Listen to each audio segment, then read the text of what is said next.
La materia que corresponde a esta semana está relacionada con las consecuencias que tiene la inmigración europea, es decir, cuando llegan personas desde Europa a vivir a nuestro territorio. ¿Qué es lo que va a pasar con los pueblos indígenas? ¿Qué es lo que va a pasar con el desarrollo económico? ¿Con la composición social de nuestra identidad como chilenos? ¿Cómo se va a ver afectado? Eso es lo que vamos a ir trabajando el día de hoy, ¿ya? Como les decía al comienzo, la imagen que está acá corresponde, me imagino que todos y todas la pueden identificar, a los moai que están en la isla de Rapa Nui, ¿ya? Que son también parte de nuestro territorio y que también tiene una riqueza histórica y cultural el pueblo que habitaba en estas islas, que hasta el día de hoy existe y hasta el día de hoy es valorado a nivel internacional. Uno de los principales atractivos turísticos que tiene nuestro país es la isla de Rapa Nui. Así que vamos a comenzar a ver los contenidos que están relacionados a esta materia y a esta semana de trabajo, ¿ya? ¿Cuál es el objetivo de que llegue tanta población extranjera a vivir a nuestro país durante el siglo XIX? ¿Por qué se buscaba que llegaran, por ejemplo, alemanes a la zona sur? ¿O por qué llegan italianos, croatas y de otras nacionalidades a vivir a nuestro territorio? Ustedes se acuerdan lo que trabajamos durante las semanas anteriores. Se hablaba de que era necesario establecer una presencia permanente de personas en el territorio nacional, para que de esa forma se ejerciera la soberanía de Chile. Si no habitan personas en un territorio determinado, cualquier otra potencia podía reclamar que ese terreno correspondía, por ejemplo, a Holanda, Francia o cualquier otro país que llegara. Cuando llegan los migrantes, que llegan principalmente, podríamos decir, motivados por el gobierno chileno, ellos van a llegar con una finalidad exclusiva, que era, en primer lugar, su presencia, colonizar estos territorios, y en segundo lugar, también contribuir al desarrollo económico de esta zona. Así que uno de los puntos principales, y acá les sugiero que vayan tomando nota, era dinamizar la economía, darle vida al sistema económico en nuestro país y también asegurar la soberanía. La presencia de personas en el territorio, bajo el anhelo, bajo el auspicio, perdón, del gobierno chileno, va a permitir que ellos tengan una presencia permanente y de esa forma se entienda que ese territorio está siendo incorporado a Chile. También existió una inmigración espontánea que trajo capital, es decir, dinero, conocimientos y espíritu emprendedor. Van a haber dos tipos de migraciones que se van a producir en esta época. Una va a ser la que auspiciaba el gobierno chileno, que se instalaba con oficinas en Alemania, por ejemplo, y ahí seleccionaban familias y le ofrecían venirse a nuestro país. Y también van a haber personas que se van a venir por sus propios medios a vivir a nuestro territorio. ¿Qué es lo que va a motivar a que los europeos se vayan de Europa y vengan acá prácticamente solamente con sus maletas con ropa y un par de billetes debajo del brazo? Europa estaba viviendo un proceso de expansión industrial y muchas de las ciudades europeas ya no daban abasto en cuanto a la cantidad de personas que ahí podían vivir. Entonces, a muchas familias veían como una opción válida quizá irse de esos países que estaban llenos, que estaban ya las ciudades hacinadas, venir a un continente nuevo, un continente en el cual eran bienvenidos con los brazos abiertos y donde muchas veces el Estado les entregaba grandes extensiones de tierra versus estar viviendo quizá en una casa hacinado en el centro de Berlín. Claramente era una buena opción venirse al sur de Chile, donde te podían entregar 10 o 20 hectáreas para que tú las trabajaras y con eso fueses contribuyendo al desarrollo económico y también contribuía al bienestar de esta familia, ¿ya? Así que esas son las dos formas de migración que se van a producir principalmente en el siglo XIX. Por un lado, la que va a auspiciar el gobierno, donde va a seleccionar familias y las va a traer a nuestro país, y por el otro lado, familias que se vienen por sus propios medios a vivir a Chile, como hasta el día de hoy sigue pasando. Ustedes ven lo que ha pasado en los últimos años, por ejemplo, han llegado miles de personas de Venezuela, de Colombia o de Haití, buscando una mejor calidad de vida en Chile. Durante el siglo XIX, muchos europeos también hicieron lo mismo. Vinieron a buscar una nueva oportunidad a nuestro territorio. ¿Cuál era la finalidad que van a tener este tipo de migraciones? Buscaban que se desarrollara la estructura económica del país, ya sea en el ámbito de la agricultura, en la zona sur, en la zona norte el tema del salitre, en Valparaíso y Santiago principalmente el tema industrial y del comercio. Y ahí también va a estar, vamos a ir diferenciando el tipo de migrante que va a llegar, de la nacionalidad que va a llegar. Por ejemplo, los ingleses se van a instalar principalmente en Valparaíso y van a estar ligados a actividades principalmente del comercio y de la industria. En cambio, los migrantes que llegan desde Croacia Se van a instalar principalmente en la zona del Salitre, en la ciudad de Iquique, y también en el extremo austral, la ciudad de Punta Arenas. Se van a dedicar por un lado a la minería y en el extremo sur principalmente a la ganadería, ¿ya? También vamos a ver a los italianos que van a llegar acá, que van a contribuir con el tema industrial y el comercio, y eso nos va a permitir ir comprendiendo cómo se desarrolla la identidad chilena y cómo se desarrolla también la economía chilena durante el siglo XIX. Un problema, una consecuencia negativa que va a tener esta migración en gran parte, y que es un problema que hasta el día de hoy persiste, es el tema de que muchos de estos migrantes que llegan, sobre todo a la zona de la Araucanía, van a expulsar a los mapuches de territorio donde ellos habían habitado por cientos o miles de años, ¿ya? Y el Estado les va a conceder esas tierras para que ellos las trabajen.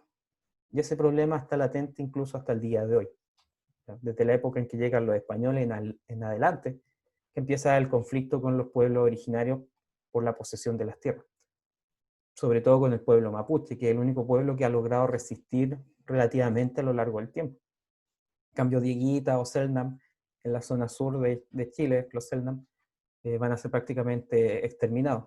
Pero en cambio el pueblo mapuche hasta el día de hoy se mantiene vivo y tiene una identidad, y por eso es que está el conflicto latente actualmente, por estas tierras que se van a ir entregando a los colonos, ¿ya?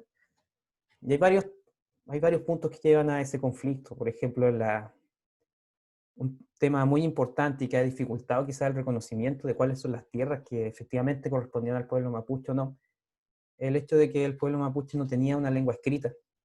Por lo tanto, era muy difícil que, por ejemplo, hubiesen registros exactos de cuáles eran las tierras que pertenecían a tal comunidad o a tal grupo. Además, la cosmovisión indígena del pueblo mapuche, no existe la idea de propiedad privada, solamente existía la idea como de propiedad comunitaria. Entonces se entendía que la tierra pertenecía a todos. Entonces, bajo ese sustento podría decir un europeo, bueno, si ellos piensan que la tierra es de todos, yo también podría ser dueño de la tierra, si es que quiero justificar la otra postura.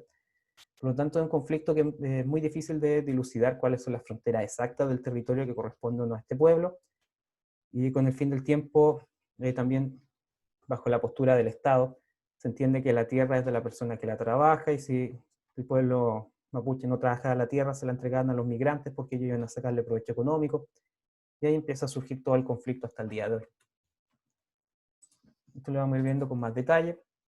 Vamos a ir viendo en las principales nacionalidades de las personas que van a llegar a habitar a nuestro territorio. Por ejemplo, los alemanes. Esta migración va a estar motivada por el Estado chileno, que se va a instalar con oficina en Berlín, donde una de las personas que va a estar a cargo va a ser Vicente Pérez Rosales, quien va a estar ahí en la oficina, y él va a estar encargado de seleccionar a las familias que tenían que pasar un filtro bastante estricto. No llegaba cualquier alemán a vivir a Chile. Principalmente eran familias que fuesen trabajadoras, que pudiesen comprobar que ellos en Alemania se habían dedicado al trabajo, que no eran holgazanes. También se buscaba que fuesen principalmente familias católicas, porque se entendía que eran las familias más trabajadoras que habitaban en Alemania. Y ellos se va a invitar a que vengan a vivir a nuestro terreno, y se le van a entregar tierras para que las trabajen, ¿ya? Ellos se van a dedicar principalmente, si ustedes han ido a la ciudad de Valdivia, por ejemplo, hay mucho alemán que está ligado con la historia como de la cerveza. Por ejemplo, la cervecería Kunzmann fue creada por migrantes alemanes que llegaron a la zona de Valdivia. Y ellos van a ver que los terrenos que estaban alrededor de la ciudad eran muy fértiles, ideales para el cultivo de la cebada, y eso va a permitir que cultiven la materia prima de la cerveza, y en Valdivia van a instalar la industria. Y hasta el día de hoy es una de las marcas de cerveza más reconocidas a lo largo de Chile. También se van a dedicar a la ganadería y a la agricultura. En el fondo, estos migrantes que llegan a Chile llegan con la finalidad de ejercer soberanía, que haya presencia de personas habitando bajo la bandera de Chile, y también a desarrollar económicamente estas tierras. No se olviden de ese punto, es fundamental. Una de las principales motivaciones que tenía el Estado para recibir a estos migrantes era que ellos se iban a dedicar a desarrollar la actividad económica. Y actualmente se calcula que aproximadamente 500.000 chilenos de los que habitan en nuestro país el día de hoy, de alguna u otra forma son descendientes de estos colones alemanes que van a llegar durante el siglo XIX y a comienzos del siglo XX. Ahora pasamos a revisar a los que van a llegar desde Inglaterra. Como les decía al comienzo, ellos se van a dedicar principalmente a la actividad comercial y se van a instalar en la ciudad que era la capital económica del país durante el siglo XIX, que era el puerto de Valparaíso. Puerto de Valparaíso, si ustedes se acuerdan lo que vimos en las semanas anteriores, gran parte del tránsito de naves comerciales que venían desde Europa hacia Asia o hacia el Pacífico, sí o sí recalaban en Valparaíso. Entonces, gran parte del intercambio comercial, de los negocios, se van a producir en Valparaíso. Lo que va, si ustedes buscan imágenes de Valparaíso durante el siglo XIX, era, como lo dice la canción, la joya del Pacífico. Era considerado como el centro neurálgico del comercio del siglo XIX del Océano Pacífico, como el día de hoy puede ser Hong Kong o el puerto de Beijing en China. Todo el comercio pasaba por ahí, o gran parte de él. Ya que no existía el canal de Panamá, tenían que darse la vuelta por el estrecho de Magallanes, y gran parte del comercio mundial de la época pasaba por el puerto de Valparaíso. Aquí los ingleses se van a instalar con bancos y con distintas instituciones financieras para poder ir financiando y respaldando estas transacciones económicas. Al día de hoy se estima que hay aproximadamente 700.000 chilenos que son descendientes de alguna u otra forma de estos colonos británicos. Van a mantener sus tradiciones, como el tema de la hora del té, por ejemplo, que a las 5 de la tarde ellos se detienen a descansar, ¿cierto? Toman esta pequeña merienda. Y también uno de los deportes más populares de América Latina, que es el fútbol. ¿Ya? Acuérdense que el fútbol nace en Inglaterra, y a raíz de estos colonos que van a llegar, ellos también van a ir transmitiendo sus costumbres. Y una que quedó muy arraigada hasta el día de hoy es el tema de este deporte del fútbol. También vamos a ver el tema de los migrantes que llegan de Croacia, quienes se van a ir instalando, como les decía al comienzo de la clase, principalmente en las zonas extremas de Chile. A finales del siglo XIX se van a instalar en la ciudad de Iquique y también en La Pampa. Van a estar muy dedicados a la actividad minera, principalmente la parte comercial de la actividad minera, y en la zona austral, en Punta Arenas, en la zona de Magallanes, están dedicados a la ganadería, principalmente de ovejas. ¿Ya? Ustedes se fijan, todos los pueblos que llegan a instalarse acá en nuestro país, todos los migrantes que llegan, eran personas que se dedicaban al trabajo, eran personas muy trabajólicas. ¿Por qué era tan importante para el Estado que estas personas llegaran? Porque ellos iban a generar empleos. ¿Ya? Llegaba un inglés que traía dinero, instalaba un banco, ¿cierto? O una industria, y esa industria iba a generar empleos. Y esa industria también iba a pagar impuestos. Y la gente que trabajaba en esa industria, como iba a tener salarios, iba a utilizar sus sueldos para comprar productos. En el momento que se compran productos, se va incentivando el desarrollo de la industria nacional, y también cuando uno compra algo, tiene que pagar un impuesto al gobierno. Y eso va a permitir que la economía del país se empiece a desarrollar. Acuérdense que uno de los principales elementos que debe tener un Estado que se considere independiente y que se considere soberano es su independencia económica. Si yo me voy de la casa de mis papás y no logro ser independiente económicamente y siempre les estoy pidiendo plata, al final nunca voy a lograr una independencia 100% real. Nuestro país necesita lo mismo. No depender de dinero extranjero, no depender de préstamos. Incentivar el desarrollo de la industria y de la economía nacional es fundamental para lograr la independencia de un país. Como veíamos antes, acá hay una imagen que corresponde a una de las oficinas salitreras. Yo me equivoco, es la oficina de Humberstone, cerca de Iquique. Ellos van a llegar a instalarse a esta zona, se van a dedicar al comercio, van a estar en los puertos, y también van a haber profesionales que se van a dedicar a la minería. No estamos hablando de que sean croatas que van a llegar a trabajar con una picota en el desierto, sino que son personas que se van a encargar principalmente de el área más técnica, por ejemplo, buscar dónde están los yacimientos, hacer investigación del suelo, entre otras actividades. En la imagen que ustedes están viendo ahora corresponde a la ciudad de Punta Arenas, que es otro de los lugares donde ellos se van a instalar. Si ustedes se fijan, es un extremo al otro del país, o en el desierto, o ya en la zona austral donde estamos llenos de nieve. ¿Por qué van a llegar a la zona de Magallanes? La zona de Magallanes tiene grandes extensiones de tierra que permiten el desarrollo de la actividad ganadera, principalmente de la oveja, que necesitan grandes campos para poder ir pastando. Y además el clima que tenía esta zona va a ser ideal para el desarrollo de esta industria. Un hábitat especial para que las ovejas ahí se desarrollen. También había una gran presencia de agua. También los terrenos que habían ahí eran abundantes y extensos, por lo tanto no habían problemas para poder desarrollar esta actividad productiva. Sin embargo, vamos a ver que esto va a traer un problema para los pueblos originarios que ahí habitaban. Esto lo vamos a ver ahora más adelante.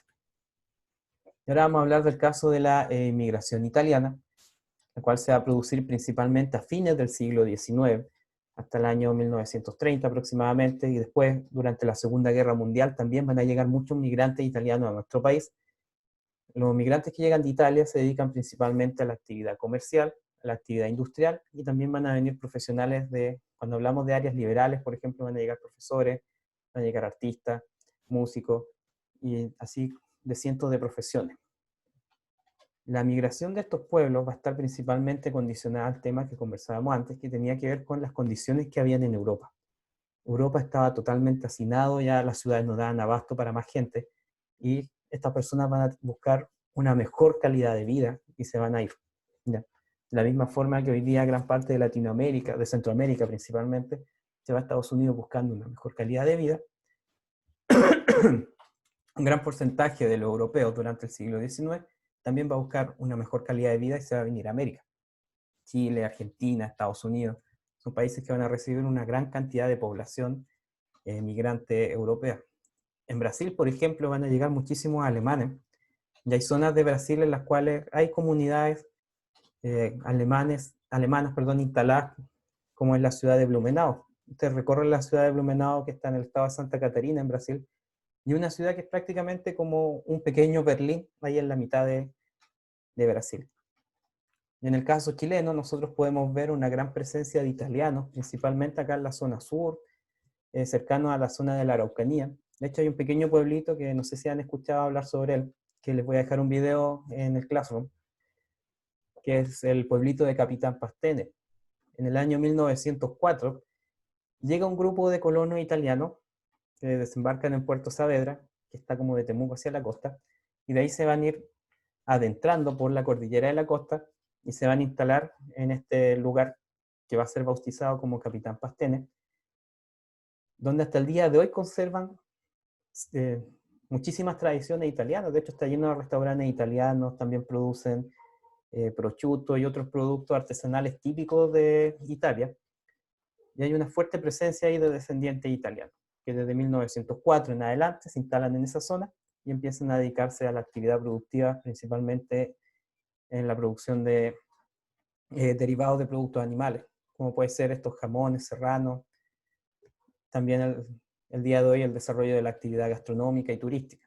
¿Ya? Así que más adelante, después cuando termine la clase, revisen el Classroom.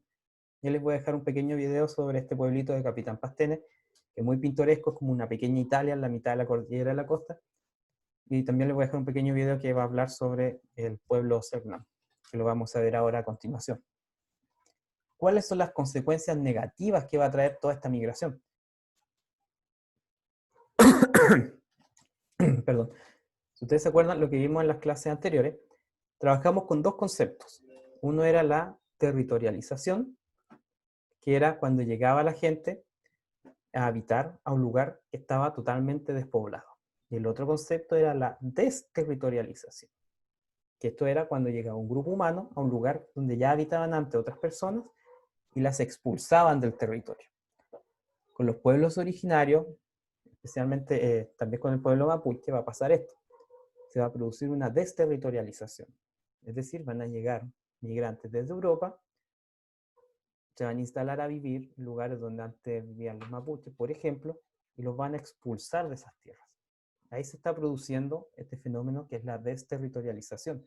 Por eso es que lo vimos en las clases anteriores, para poder trabajarlo el día de hoy. Gran parte de los problemas que se van a ir produciendo en esta zona sur va a ser el tema que conversábamos antes, que está relacionado con que no existía una delimitación clara de cuáles eran las fronteras o cuál era la propiedad que había en la tierra, donde, por ejemplo, habitaba el pueblo mapuche. Como no existía esta concepción de propiedad privada, era muy difícil delimitar qué parte del territorio pertenecía o no a este pueblo. Además, el pueblo mapuche no es un pueblo que se haya dedicado a la construcción de ciudades y al establecimiento permanente en algunos lugares. Por lo tanto, era muy difícil lograr dilucidar qué tierra en específico pertenecía o no a este pueblo. Hasta el día de hoy es muy complejo. En el Valle Central, principalmente, vamos a tener que esta rama que eran los picunches, van a ir desapareciendo, pero no porque se haya producido un exterminio ni una persecución, sino que principalmente porque se van a ir mezclando con la población española que había llegado en la época colonial y también con los migrantes que van a ir llegando después durante el siglo XIX. Así que gran parte de, podríamos decir, de la herencia cultural de estos pueblos originarios, tanto sea acá en la zona sur como en la zona del Valle Central y en la zona norte, va a ir desapareciendo en gran parte por este mestizaje. Sin embargo, entre el río Biobío, estamos hablando de cosas que ustedes miren por su ventana y van a ver el río Biobío, el río Biobío hacia el sur va a ser terreno que va a ser prácticamente independiente durante la época colonial y también durante los primeros años del Estado de Chile.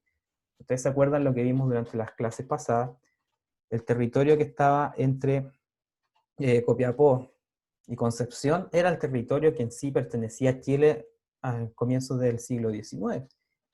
Y la zona entre Concepción y Valdivia era un territorio que estaba dominado principalmente por el pueblo mapuche. Por lo tanto, ellos no se va a producir un proceso de mestizaje tan fuerte como se va a vivir en el Valle Central. Y por eso es que van a mantener cierta autonomía hasta ya avanzado el siglo XIX, cuando se lleva a cabo el proceso de ocupación de la Araucanía. Durante la primera fase, hasta el año 1870, podemos decir que las relaciones entre entre el Estado chileno y el pueblo mapuche van a ser relativamente buenas, porque no se producían roces, el Estado no intentaba ocupar estas tierras. Pero desde 1870 en adelante, cuando ya los migrantes, por ejemplo, alemanes, llegan acá y se instalan y empiezan a necesitar más tierra para poder cultivar, más tierra para instalar su industria, ahí van a surgir problemas, porque se van a empezar a expulsar a los mapuches de su territorio, se va a empezar a llevar a cabo este proceso de desterritorialización. Y como les decía antes, como no existía esta idea de propiedad privada clara en la cosmovisión indígena, era muy complejo que ellos entendieran lo que era la propiedad de una tierra, o sea, que la tierra perteneciera a una persona en específico. Era muy difícil para ellos de comprender, porque para ellos la tierra pertenecía a todos. ¿Ya? El Estado, ¿cierto? Durante esta fase, durante el siglo XIX en adelante, incluso podríamos decir hasta el día de hoy, para el Estado lo fundamental era el desarrollo económico del país, era el desarrollo de la industria, el desarrollo de la actividad económica, de la actividad productiva. Y por eso quizás el Estado no va a hacer, podríamos decir, una protección de estas tierras para el pueblo originario. De hecho, el Estado consideraba que existían solamente chilenos en el territorio chileno. Por lo tanto, no hacía distinciones entre si era una persona descendiente de mapuches, de diaguita, de aymara, no hacía esa distinción, sino que se entendía que todos eran chilenos. Y como los pueblos originarios quizás no hacían un aprovechamiento económico de la tierra, el Estado se lo va a entregar a estos migrantes que sí le van a sacar un provecho económico y que sí se van a dedicar a una actividad productiva. ¿Ya? Por eso es que van a ir perdiendo el derecho sobre esas tierras. De ahí hay toda una discusión jurídica que se remonta hasta la época en que llegaron los españoles, que hace que sea muy difícil dilucidar con certeza la propiedad de las tierras en sí. ¿Ya? En la zona austral de Chile, y acá les voy a dejar un pequeño video para que lo vean, para que se interioricen con un poco con la cultura Selknam. Ellos van a ser perseguidos y van a ser exterminados. ¿Ya? Hasta el día de hoy existe una especie de, podríamos decir, como que el Estado no reconoce de forma 100% oficial que se haya llevado a cabo un proceso de genocidio o de exterminio en masa. ¿Cuál va a ser la gran complicación que existía? Estas son fotografías que corresponden a fines del siglo XIX, comienzos del siglo XX, cuando los migrantes croatas se instalan en la zona de Magallanes. Ellos van a empezar a acercar grandes extensiones de tierra, estamos hablando de 100, 200 hectáreas. Van a traer ovejas, las van a empezar a criar, las van a empezar a reproducir, pero va a surgir un problema. Los Selknam van a ver que están estos animalitos dando vueltas, ¿cierto? Van a ver que va a haber una reja, pero como ellos no entienden esta idea de que un animal le puede pertenecer a alguien, porque para ellos la naturaleza era propiedad de todos, ¿ya? O sea, nadie era dueño de lo que había en la tierra, sino que si yo tenía hambre y veía que había un animal, yo lo podía cazar y me lo comía. Y ese animal no tenía ningún dueño, lo mismo con un árbol. Si había un árbol con manzana y yo lo veía, podía ir y sacar manzana. Pero cuando llegan los europeos y empiezan a acercar y se instalan con esta idea de que existe un terreno que es mío, animales que son míos, ellos no van a entender eso y van a saltar los cercos, van a ir a cazar las ovejas y se las van a llevar, porque para ellos eran animales, y si el animal está ahí, significa que yo lo puedo llegar a cazar y me lo puedo comer, porque es parte de la naturaleza, y como yo también soy parte de la naturaleza, se entiende que está a mi disposición. ¿Y cómo va a reaccionar los migrantes europeos que están ahí instalados? Van a empezar a cazar a estos indígenas. Se les veía como una amenaza. De la misma forma que quizá al día de hoy yo podría ver un lobo que entra a mi campo y se empieza a comer las gallinas, y que le coloco una trampa probablemente y termino matando al lobo para proteger a las gallinas. El europeo va a pensar con esa misma mentalidad. De hecho, el europeo en esta época se sentía superior al resto de las civilizaciones. ¿Ya? Ellos eran la civilización desarrollada y tenían el deber moral de llevar la civilización a los pueblos indígenas, a los pueblos más atrasados. Y si los pueblos más atrasados, como en este caso, no respetaban las normativas que ellos habían creado, se podía dar rienda suelta a estas consecuencias que va a ser finalmente la persecución y el exterminio sistemático de este pueblo. Porque ellos veían que en el fondo estaban atacando su actividad económica, estaban destruyendo las ovejas que eran propiedad de ellos. De acá prácticamente el Estado va a ser vista gorda de lo que estaba sucediendo.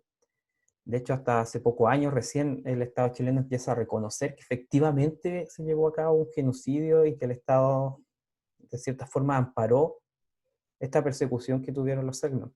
De hecho, este pueblo va a ser prácticamente aniquilado a raíz de estas cacerías que van a llevar a cabo los europeos. Y también gran parte de los europeos, algunos Selknam los van a tratar de, entre comillas, civilizar, les van a enseñar el catolicismo, les van a enseñar español, y el mismo contacto con los europeos va a generar que ellos se vayan enfermando, por ejemplo, enfermedades tan normales para nosotros como es la gripe común.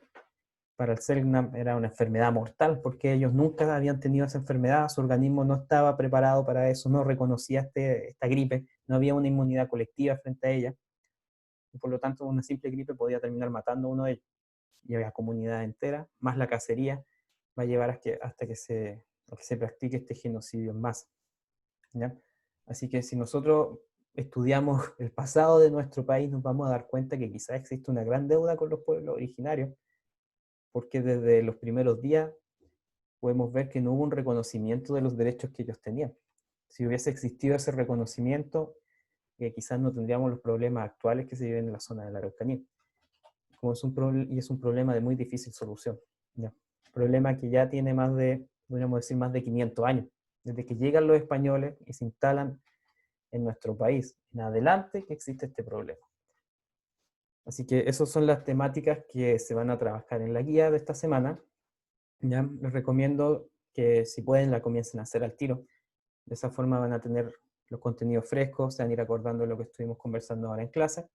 La guía es bastante corta en comparación a las guías de las semanas anteriores, por lo tanto la van a poder trabajar sin mayor dificultad en una media hora o 45 minutos. ¿Ya? Lo que nosotros conversamos hoy día corresponde a los contenidos que están ahí presentes.